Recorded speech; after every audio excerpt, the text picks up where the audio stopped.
Հարց համար 27 Պարոն Սիմոնյան համեցեք։ Շնորհակալություն, հարգարժան պարոն Գրիգորյան, հարգելի գործընկերներ, ներկայացված որոշման նախագծով առաջարկվում է կառավարությանը հավանություն տալ Հայաստանի Հանրապետության կառավարության եւ Կորպորասիոն Ամերիկա ՍԱ ընկերության միջև 2001 թվականի դեկտեմբերի 17-ին ստորագրված կոնցեսիոն պայմանագրի 5-րդ լրացմանը, որով նախատեսվում են հետևյալ հիմնական փոփոխությունները։ Կոնցեսիոն պայմանագրի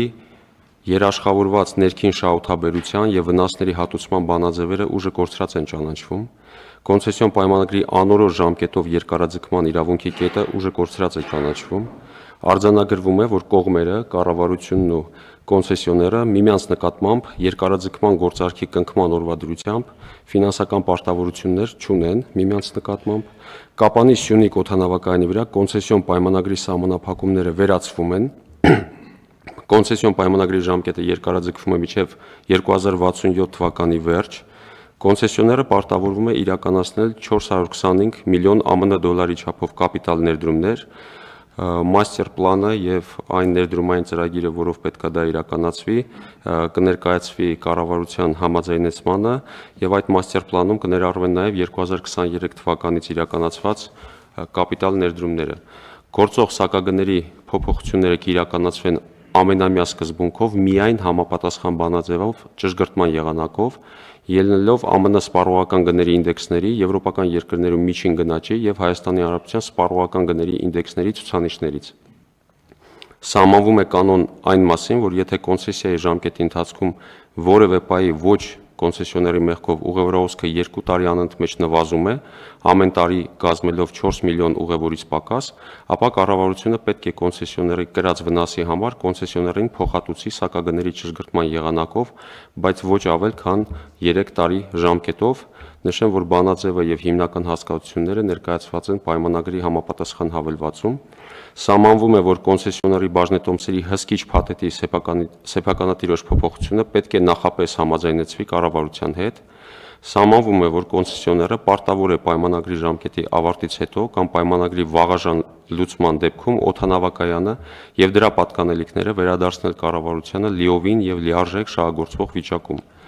Նախագծով կարգավորվում են նաև կոնցեսիոների կողմից 425 միլիոն ԱՄՆ դոլարից ավել ներդրումներ իրականացնելու դեպքում կառավարության կողմից կոնցեսիոն պայմանագիրը երկարաձգելու կամ սակագնային փոփոխություններ իրականացնելու հետ կապված, կոնցեսիոն պայմանագրի դադարեցման հետ կապված փոխհատուցման վճարները հաշվարկելու, մաստեր պլանով սահմանված պարտավորությունները չկատարելու դեպքում կատարման մեխանիզմներ կիրառելու եւ այլ հարաբերություններ։ Լրացման նախագծով վերահաստատվում է, որ թե օդանավակայանի ենթակառուցվածքը եւ թե շահագործումը ողջ ընթացքում պետք է համապատասխանեն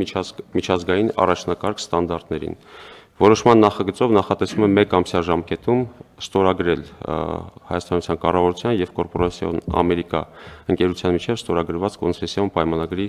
5-րդ լրացումը։ Այսքանը, շնորհակալություն։ Հիմա Պարոն Սիմոնյան, եթե մենք ստորագրենք այս լրացումը, մաստեր պլանը երբ կներկայացնեն։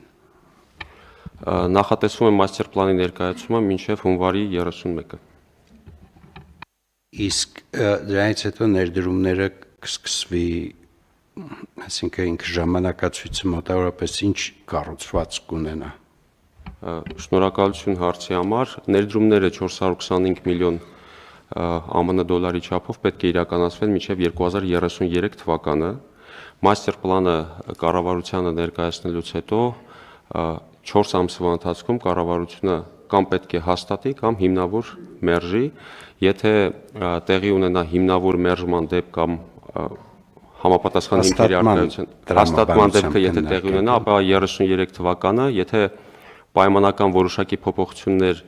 առաջարկելու անհրաժեշտություն առաջանա եւ որոշակի բանակցությունների փուլ լինի, ապա համապատասխան չափով կարող է այդ 33 թվականից երկարաձգվել։ Պարոն Սիմոնյան, իսկ որպեսզի ավելի պարզ լինենք, էլի հիմա գետնի վրա երկրորդ տերմինալի կառուցման աշխատանքները, եթե մենք մաստեր պլանը հաստատենք, երբ կսկսվի, կարող ենք ենթադրել, որ անմիջապես կամ գոնե ես տենց եմ հասկացել բանակցությունների ընթացքը։ Մաստեր պլանը հաստատելուց հետո, պարոն Գրիգորյան, անմիջապես իրենք կմեկնարկեն այդ աշխատանքները եւ հենց կոնցեսիոն պայմանագրի այս լրացման տեքստով նախատեսված է, որ մինչև 33 թվականը այդ ներդրումները պետք է իրականացվեն եւ այդ տերմինալի ոչ միայն տերմինալի, այլ բոլոր այդ գույքի եւ սարքավորումների հետ կապված ներդրումները պետք է այդ ընթացքում իրականացվեն։ Եվ միևնույն ժամանակ, եթե ստորագրենք լրացումը, այդ օրվանից սկսած Կապանի օդանավակայանը կարող է շահագործվել որպես միջազգային օդանավակայան, այսինքն մենք ունենալու ենք երկրորդ միջազգային օդանավակայանը Հայաստանում։ Այո, պարոն Գրիգորյան, նման իրավական հիմք է ստեղծվում, քանի որ գործող կոնցեսիոն պայմանագրով կա որոշակի սահմանափակում, որ Զվարթնոց օդանավակայանից 250 կիլոմետր շարավղով հեռավորության վրա, եթե կառավարությունը որոշում է որևէ օդանավակայան փոխակերպել քաղաքացիական, տեղական կամ միջազգային օդանավակայանի, ապա գործող կոնցեսիոները ունի այդ օդանավակայանի նկատմամբ առավելություն կառավարումը ստանձնելու, սակայն այս պարագայում Կապանի Սյունիք օդանավակայանը այս լրացմամբ դուրս է գալիս այդ կարգավորումից եւ դա չի վերաբերում Սյունիք օդանավակայանին։ Իրավական առումով այո, սակայն միջազգային օդանավակայան դարձնելու համար Սյունիքի օդանավակայանում պետք է համապատասխան սարքավորումներ եւ համապատասխան ներդրումներ իրականացվեն, որպեսզի սահմանային, մաքսային եւ այլ գործառույթներ ապահովող հնարավորություններ ստեղծվի այնտեղ։ Շնորհակալություն։ Դա անելու ենք, չէ՞։ Նպատակը կոնցեսիոն պայմանագրում նման փոփոխություն իրականացնելու նաեւ հետապնդում է համապատասխան աշխատանքներ Սյունիք օդանավակայանում հետագայում։ Շատ լավ։ Շնորհակալություն, պարոն Սիմոնյան։ Հավանիր տեսանյութը եւ բաժանորդագրվիր նորությունները բաց չթողնելու համար։